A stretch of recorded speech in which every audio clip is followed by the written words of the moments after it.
Nako, ayan na, lumabas na nga sir. Ayan, Kalawang. kalawang, ayun pa sir. Ayun oh, ang tindi sir. Ito, sa cellphone ka na tumingin.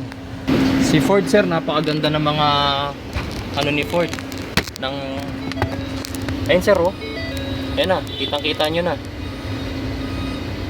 Napakaganda po ng anti-rust ni Ford. Hindi po yan basta-basta kinakalawang sir. Isasabihin nila dahil lang sa aircon, condensation, hindi po ganun. Itong client natin galing Bulacan, dapat magpapagawa sa akin niya ng susi kasi kabibili lang niya ng second hand na Everest, kaso isa lang yung nabigay na susi niya. Pero alam niyo ba mga boss, hindi natuloy ang pagpapagawa ng susi kasi may na-discover ako na labis na kinalungkot din nitong ating client. Alam niyo ba na dahil sa seatbelt, na-discover ko na flooded ang nabiling Everest nila boss. Paano nangyari? Tara, panoorin nyo. Pag abot nila sa akin ng susi, tinanong ko kung anong year model ng kanilang Everest. Ang sabi nila, 2017 daw. Kaya lang, pagbukas ko ng pinto, nakita ko yung interior kulay beige. Walang 2017 na nilabas na kulay beige. Lahat kasi itim na. Possibly, 2016 model to tapos hindi nabenta ng 2016, nabili ng 2017, kaya 2017 na rin nilagay sa rehistro. Ang galing ano? Para patunayan kila ma'am na 2016 model itong kanilang Everest, sabi ko sa kanila, ma'am silipin natin yung inyong seatbelt. Doon nakalagay kasi kung kailan minanufacture yung seatbelt ninyo. Alam nyo ba kung anong kinagulat ko? Bakit 2019 ang nakalagay? 2016 model nga ang Everest na to. Ano yun? Biglang nag-time travel yung seatbelt, nakarating ng 2016? Tinignan ko rin yung seatbelt sa passenger side at nakita ko rin na 2019, aba, lalong gumulo. Pero ang ginawa ko, tinignan ko ngayon yung seatbelt dun sa second row. At eto, mapapatunayan ko na sa kanila, ma'am, 2016 po talaga. Ayan oh, yung label ng seatbelt nyo, 2016. Pero ang pinakamalaking tanong dito, bakit 2019 ang nakakabit na seatbelt dun sa front seats? Medyo nagduda na ako. Baka bangga ang sasakyan na to. Tapos napatid yung belt, kaya pinalitan. Kaya ang ginawa ko mga bossing, hinanap ko. Nag-check ako, baka may sign na nabangga ang sasakyan na to. Silip sa ilalim, silip sa fender, silip sa chassis. Inikutan ko mula harap, gilid, likod, lahat ng signs na pwede kong makita kung bangga ba ang sasakyan na to. Iniisip ko kasi bakit mapapalitan yung kanyang seatbelt.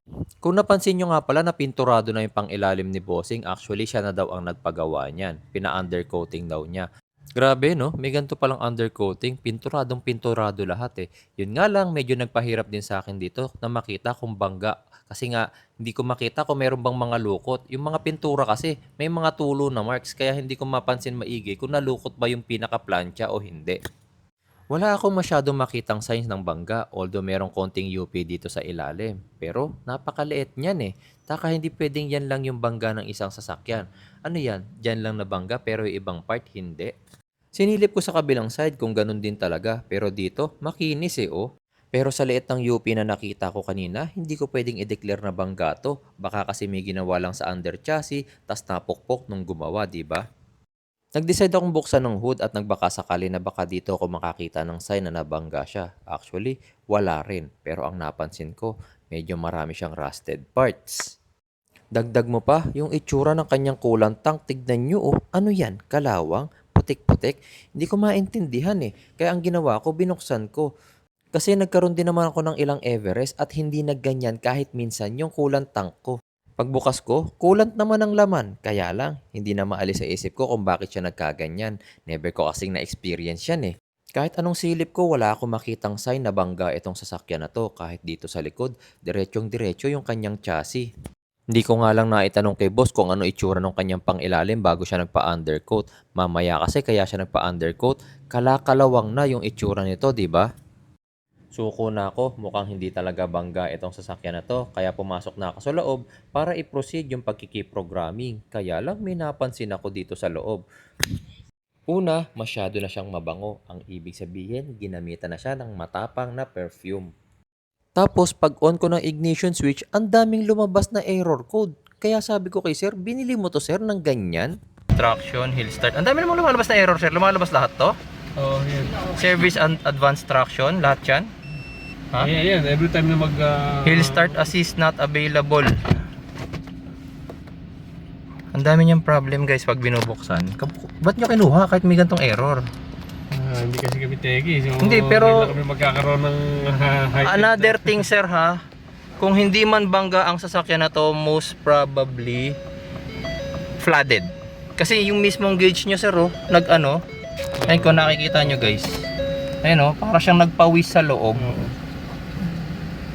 Para siyang nagpawis sa loob, sir, eh. Oo, yung napansin ko na yung magkabila. Ayan. Hindi mangyayari yan, sir, para sa isang Ito hindi na original.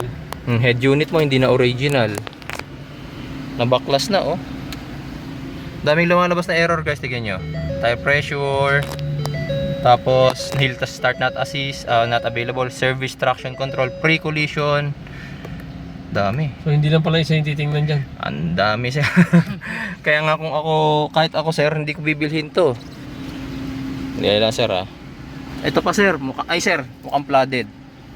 Yun yung reason, sir, mukhang flooded. Tignan mo yung saksakan mo. Yung USB, no? Hindi yan kakalawangin, sir. Si Ford ang isa sa may pinakamagandang mga undercoating, mga anti-rust. Flooded to, sir, kasi tsaka sa dami ng error na lumalabas sa'yo, sir. Sir, kaya mo bang tanggalin to, sir? Diyan sa kabila. Sige, i-ano mo lang, sir. May ano yan. Medyo mahirap lang yan. Nako, ayan na, lumabas na nga, sir. Ayan. Kalawang, ayun pa, sir. Ayun, oh, ang tindi, sir. Ito, sa cellphone ka na tumingin. Flooded to, sir. 100% flooded to, sir. Si Ford, kahit na old model na to, sir, 2016 or 2017 model, sir. Kung hindi nabasa. Kung hindi yan nabasa, hindi magaganyan yan, sir. Wait lang. Upuan, titignan ko. Yun na yun, sir. Hindi siya collision, pero flooded siya. Kaya nila pinalitan ng seatbelt kasi nagputik-putik yung seatbelt. Ayun, oh, sir. Yung may cellphone ko. Nakikita mo, sir? Okay. Hindi, di ba? Flooded, sir. Nakakalungkot naman. Grabe.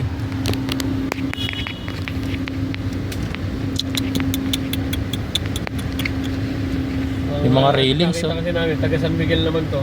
San Miguel Bulacan, sa mataas yung area. Ayan, sir, oh. Ang dami, sir. Sobrang dami yung kalawang. Sobra. Excuse ako, baby. Ma'am, makisuyo nga nung saksakan ninyo. Pabuksan lang. Yung isa po po. Ayun naman, yung saksakan nyo, may mga kalawang din sa loob. Ayan, oh. Diba? Nakikita nyo po sa video. Kakalawangin din. Yun, ma'am. Sure ako, flooded. Ba't may isang plaka pa rito, ma'am? Ano sabi nila? Bakit may isa pang plaka? Ha? Hindi nila sinabi sa inyo bakit may isang reserbang plaka? Si Ford, sir, napakaganda ng mga ni Ford ng ayun, sir, oh. Ayan na, kitang-kita nyo na. Napakaganda po ng anti-rust ni Ford. Hindi po yan basta-basta kinakalawang, sir. Isasabihin nilang dahil lang sa aircon, condensation. Hindi po ganun. Ilang Ford na po ang nagkaroon ako at Ford lover ako, kaya alam kong hindi magaganyan. Kahit nga yan pong display lang, sir, eh. Hindi magaganyan po yan. Basta-basta kung hindi po to flooded. Mukhang fully soaked po kasi pati ito naaabot, eh. Tapos pati yung head unit siguro nasira, hindi na po mapagana, pinalitan na lang nila. Oh, ito. Yeah. Ito, guys, so hindi pala namin tinuloy yung pagkiki-programming dahil payo ko kila bossing kung kaya pa nilang isoli yung car dun sa pinagbilhan nila. Sana tanggapin pa kasi bukod kasi dun sa mga nakita nating rusted parts, mga bossing, isa-isa nang bumibigay yung mga modules ni Everest, kaya nga lumalabas na yung mga error na to pag tina-turn on. Ayan. Ayan, oh. May lalabas din ng mga error. Ayan. Ayan.